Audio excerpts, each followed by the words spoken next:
수출이 이달 들어서도 20%가 넘는 감소율을 기록하고 있는 것으로 나타났습니다.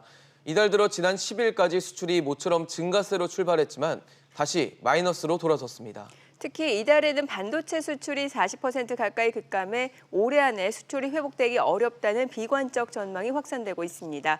오늘 이슈단에서는 수출 부진에 대한 해법은 없는지 전문가와 이야기 나눠보고요. 또 우리 시청자 여러분들의 다양한 의견도 받아보겠습니다. 100원의 이용료가 있는 샵 3698로 문자 보내주시기 바랍니다. 그럼 도움 말씀 주실 분 소개하겠습니다. 단국대 경제학과 김태기 교수입니다. 교수님 먼저 어서 오십시오. 네, 안녕하세요. 어서 오세요. 사실 이 9월 초에 좀 반짝 상승을 하면서 이제 회복되는 거 아닌가 했던 수출이 좀 다시 마이너스로 돌아섰습니다. 뭐 지금은 좀 넘겨짚는 얘기가 될 수도 있겠지만 10개월 연속 마이너스가 되는 건 아닌가 하는 우려도 나오는 건 사실인 것 같거든요.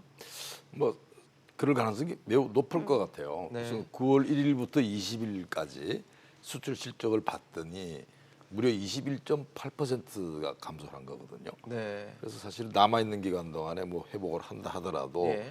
그게 플러스로 가기는 어려울 것 같고요. 그래서 결국은 이제 수출 이 감소가 10개월 연속, 네. 그리고 또 두 자릿수로 이렇게 감소하는 이게 이제 네 번째 지금 이렇게 지금 오고 있습니다. 네 달 예. 연속이죠. 이미 지금 우리가 2, 4분기에 수출이 한 8.6% 감소를 했습니다. 네. 그럼 지금 이제 우리가 9, 10, 11부터 해가지고요. 지금 앞으로 남아 있는 기간 동안 어떻게 될 거냐 한다면 전망이 매우 어둡다 이렇게 말씀드릴 수 있겠습니다. 네, 뭐 사실 우리나라가 이 정도의 성장을 할 수 있고 이 정도의 경쟁력을 갖출 수 있었던 거는 수출이 가장 중요했던 그렇죠. 거잖아요. 그렇습니다. 그러니까 사실은 우리가 뭐 정말 아무 자원도 없는 데서 이렇게 일어설 수 있었던 게 예. 해외 시장, 결국 수출 아니겠습니까? 네. 근데 수출해가지고 이렇게 성장한 거거든요.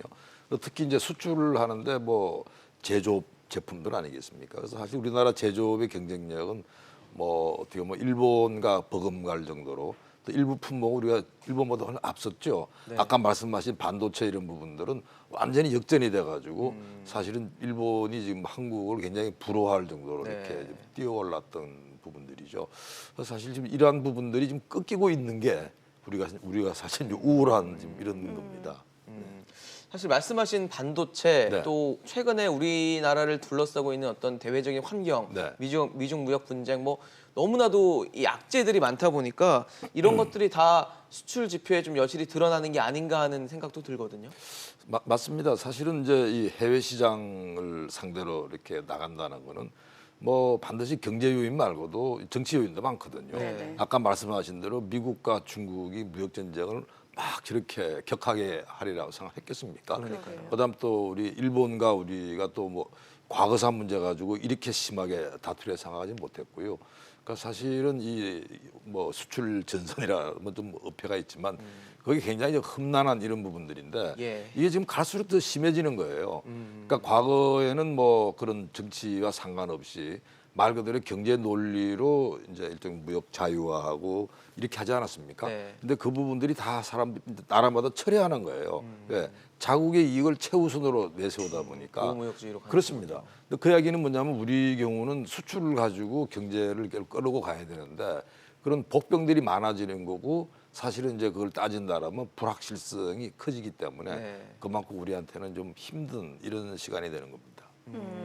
사실 지금 일본하고도 무역 갈등이 있어요. 지난 네. 7월부터 시작이 됐는데 이 부분도 좀 영향을 미쳤다라고 봐야겠죠. 그렇죠. 사실은 지금 일본 부분 경우는 이번에 이제 이 발표 난 걸 보면 약간 아마 시청자 여러분들도 조금 의외로 생각했을 거예요. 일본이랑 우리가 이렇게 막 갈등이 이렇게 심각하면 그러니까요. 사실은 뭐 굉장히 일본과의 어떤 교역 수출 수입이 뭐 어마어마하게 격감했으려 생각하는데 네. 뭐 의외로 생각보다는 양호했다 이렇게 볼 수 있어요. 그러니까 사실은 이 부분은 일본의 어떤 이 수출 구조를 보게 되면요, 미국이 제일 많습니다. 네. 그다음에 중국이고 그다음에 한국이거든요. 근데 사실 미국, 중국 둘 다 지금 상태가 안 좋아요. 네. 그러니까 우리가 미국, 중국이 서로 무역 분쟁을 지금 벌이고 있는 데다가 네. 또 그 나라들 경우가 아까 말씀드린 대로 자국 우선으로 이렇게 가다 보니까 상대적으로 일본 경우에 서 가지고 미국, 중국 수출 많이 해야 되는데 그게 뜸한 거예요. 네네. 그래서 사실 우리 경우는 이제 그런 면에 있어 가지고 뭐 일본과의 어떤 무역 분쟁에 따른 그 충격을 좀 줄일 수 있는, 숨을 좀 돌릴 수 있는 이런 환경이 됐다고 하는 좀 역설적이에요. 그러니까 아마 제가 볼 때 시청자들께서 굉장히 놀라할 부분들은 이런 것 같습니다. 아니 사실은 지금 일본에 우리가 불매운동하고 네. 일본에 여행도 안 가고 그러니까요. 일본 제품도 안 사고 그러면 이거 그냥 굉장히 뭔가 이렇게 얼어붙을 줄 알았는데 사실은요 우리가 이제 이 불매운동하는 이런 부분들이 전체 수출 수입 규모로 봐가지고는 요만큼밖에 안 돼요. 그리고 미미하군요. 그리고 또 일본이 우리나라에 들어가지고 규제를 한다는 그 품목들 세 가지 있지 않습니까? 네네. 그게 전체 수출액 차지하는 비중에서 1% 조금 넘거든요. 그러니까 사실 우리가 어떻게 본다라면 지나치게 좀 뭐 공포랄까요? 또 과잉 대응한 수출로 생각했을 이런 수는 면이 있겠네요. 있었다 이렇게 볼 수 있겠습니다. 네. 사실 말씀하신 그 의아하게 시청자분들도 네. 생각하실 수 있었던 부분 중에 하나가 네. 이 일본의 수출 입장에서 일본 입장에서 네. 봤을 때 우리나라의 수출 비중이 뭐 오히려 늘어났더라고요. 그렇습니다. 네, 이게 굉장히 좀 의아한 부분이 아닐까 싶은데. 아마 지금 그게 어떻게 보면 우리가 보통 상식적으로 생각하는 거랑 좀 다른 이제 그런 면인데 아까 이제 방금 말씀드린 대로 이 내용을 보면 되게 재밌어요. 네. 그러니까 사실은 일본, 한국 둘 다 이렇게 무역 규모가 줄은 건 맞아요. 그러면 수출과 수입이 있지 않습니까? 그렇죠. 근데 우리가 이번에 봤더니 우리가 지금 일본으로 수출하는 거랑 네. 그다음 일본이 한국에 수출하는 거랑 네. 봤더니요. 오히려 우리가 일본에 수출한 게 더 많고 일본이 한국에서 이렇게 수입하는 거는 작은. 그러니까 어떻게 본다라면 이런 부분들이 서로 역전되는 이런 면이 나타났어요. 그러니까 제가 볼 때는 이미 지금 일본과 한국 경우는 경제 규모도 커지고 또 예를 들어 가지고 요번에 뭐 이런 불매 운동이라든지 그다음에 뭐 예를 들어 가지고 세 가지 품목에 대한 규제라든지 이런 부분들이 큰 영향을 못 미친다. 그러기에는 너무 이 경제 어떤 협력 구조가 굉장히 깊이 가 있는 거고 규모는 커졌다 이렇게 볼 수 있을 것 같습니다. 자, 그럼 다시 이제 우리나라로 돌아와서 수출이 올해 안에 이제 증가세로 돌아설 수 있느냐라는 거 중요할 것 같아요. 예. 사실 제일 이게 좀 관건이죠. 뭐 네. 사실 21% 이게 떨어졌다고 하는 건 정말 우울한 소식이고요. 또 우리나라가 그 G20 있지 않습니까? 네. 이제 덩치 큰 나라. 그 나라들만 쫙 비교를 했더니 수출 감소 폭이 제일 큰 나라 중에 두 번째예요. 그러니까 우리보다 큰 나라 인도네시아 정도입니다. 그다음에 전체 우리가 이 무역 규모, 수출 규모 자체도 세계 5위였는데 6위로 좀 떨어졌고요.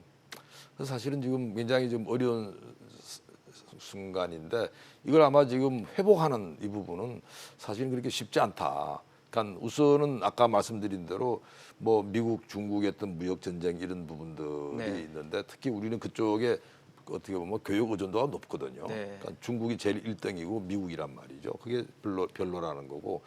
그다음에 두 번째는 우리가 수출할 만한 물건들을 다 중국이 다 지금 수출하고 있어요. 네. 그러니까 거기는 우리보다는 훨씬 더 가격이 싸거든요. 인건비가 싸지 않습니까? 그다음 품질이 좀 좋은 거는 보게 되면 일본이랑 독일이 합니다. 그러니까 우리는 뭐 독일 그러면 독일에 주로 생산하는 줄 알았는데 그게 아니고요. 독일이 어떤 무역 의존도가 굉장히 높은 나라입니다.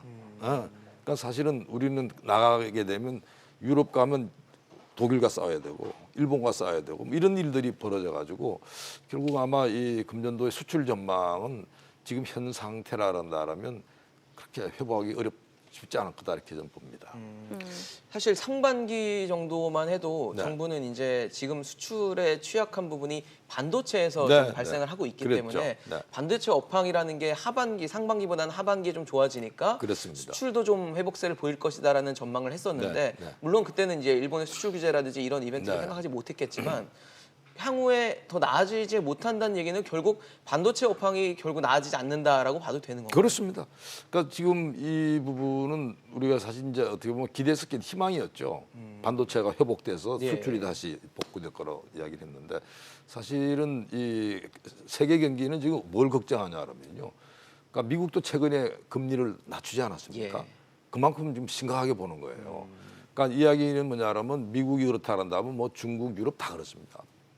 그러면 세계 경기가 좋아야지 반도체 수출이 될 거 아닙니까? 그렇죠. 지금 뭐 우리나라 반도체 생산이 거의 대부분이 수출로 하는데 해외에서 살 데가 별로 없다는 이야기고. 근데 지금 세계 경기가 내년도에는 더 심각해질 거라고 보는 게 대다수의 의견입니다. 그 심지어 예를 들어 미국의 이 투자 기관들이든지 근데 국제기구 IMF 이런 데서 계속 경고하거든요. 내년도 매우 심각해진다는 경고를 하기 때문에 그 이야기는 뭐냐면 반도체에 대한 수요가 별로 없는 겁니다.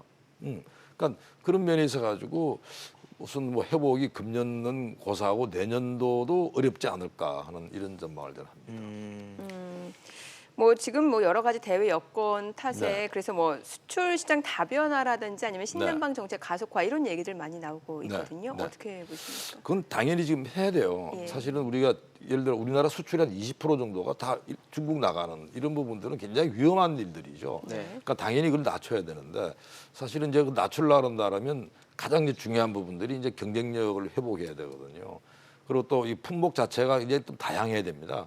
우리는 뭐 수출 그러면 반도체의 어떤 수출 비중이라는 게 한 뭐 25% 30% 가까이 되니까요. 그렇게 해가지고 수출 다변화가 되겠습니까? 수출 다변화라 그러면 여러 가지 품목을 가지고 그 나라 실정에 맞춰 들어가야 되지 않겠습니까? 근데 그런 지금 능력이 잘 안 되는 거고요. 그래서 이 부분은 어떻게 본다라면 지금 우리나라 산업 경쟁력을 높이는, 그러니까 제조업의 경쟁력뿐 말고, 그러니까 이런 말 들어가고 제조업에 서비스업을 입히는 거 아니겠습니까? 디자인을 입힌다든지 성능을 입힌다든지 네. 이런 부분들의 어떤 노력들이 있어야지 수출 다변화는 반드시 해야 되지만 수출 다변화를 성공하려고 한다면 이런 부분들이 반드시 이루어져야 된다고 봅니다. 사실 뭐 말씀하신 수출 다변화 또 네. 뭐 신남방 정책 이런 것들을 다 중요하겠지만 네. 사실 정부가 향후 어떻게 정책 방향을 좀 갖고 전략을 세워 나가느냐에 따라서 우리가 좀 수출 회복을 통해서 다시 좀 경제 활력을 넣을 수 있을 것 같다는 생각이 들거든요. 맞습니다. 사실은 이 수출 경우가 완전히 이제 이 경제적인 문제만 있는 건 아니거든요. 그렇죠. 어떻게 보면 국가 대항전 비슷한 이런 부분들이기 때문에 사실은 제가 볼 때는 정부의 어떤 이런 의지가 가장 중요하지 않을까. 네. 어떻게 보면 굉장히 이제 어려운 이런 이 판을 정부가 끌어가야 될 그런 입장이거든요. 네. 그래서 결국은 제가 볼 때는 이 우리나라는 이제 수출로 나라 이따 성장해갖고 앞으로도 계속 갈 거라고 하는 그런 확신을 분명히 가져야 됩니다. 근데 정부가 많이 꺾여 있는 것 같아요. 그러니까 대표적인 게 뭐냐라면 이런 말 달아도 폐쇄적 민족주의란 말을 많이 합니다. 그러니까 사실은 수출을 먹고 사는 나라, 개방 경제에서는 가장 쥐약입니다. 그거는. 그렇죠. 그렇잖아요. 다른 나라랑 같이 우리는 어울려서 살아 나가야 될 그런 운명이에요. 근데 예를 들어 가지고 우리 민족 중심으로 모든 걸 생각한다고 하는 거는 굉장히 어떻게 본다라면 험난한 이 국제사회를 이끌고 나가는데 굉장히 부족한 거고요. 따라서 이런 면에 있어 가지고 조금 이제 이 우리나라 산업 정책이나 그다음 국가 전략의 방향이나 이런 전략을 좀 가다듬어야 된다. 지금 이대로 가가지고는 사실은 이 제조업이 내려앉고 수출이 내려앉는 이런 판밖에 없기 때문에 네. 가장 제가 부탁드리고 싶은 거는 조금 이 정부가 이 국제 정세를 좀 냉정하게 좀 보고 좀 의지를 가지고 나가면 좋겠다 이런 말씀입니다. 네, 알겠습니다. 오늘 김태기 교수였습니다. 잘 들었습니다. 고맙습니다. 감사합니다.